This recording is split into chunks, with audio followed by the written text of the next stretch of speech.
তো বেগুন দিয়ে বেগুনি না খেয়ে আরও যে সবজি সহজলভ্য আছে সেটা দিয়ে খেলেই হয়, আমরা তাই খাই। মিষ্টি কুমড়া দিয়েও খুব ভালো বেগুনি না বানায়, মিষ্টি কুমড়া দিয়েও বেগুনি বানানো যায়।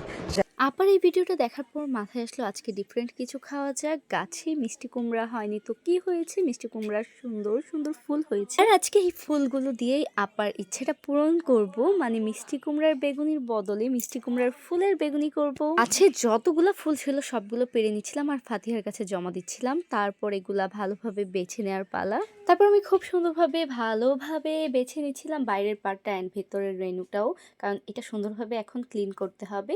এই পর্যায়ে আমি ক্লিনও করে ফেলেছি আর তারপর একটু ঝরিয়ে রেখেছিলাম।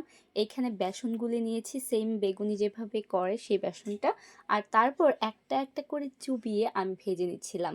ট্রাস্ট মি, দেখে বোঝাই যাচ্ছিল না এইগুলা ফুল দিয়ে করা। আর আপার রেসিপি মানেই তো অন্যরকম একটা স্বাদ। তবে তোমরা যাই বলো না কেন, আপার রেসিপিগুলা কিন্তু আসলেই অসাধারণ। এরকম ভালোবাসার একটা ফুল হয়ে গেল।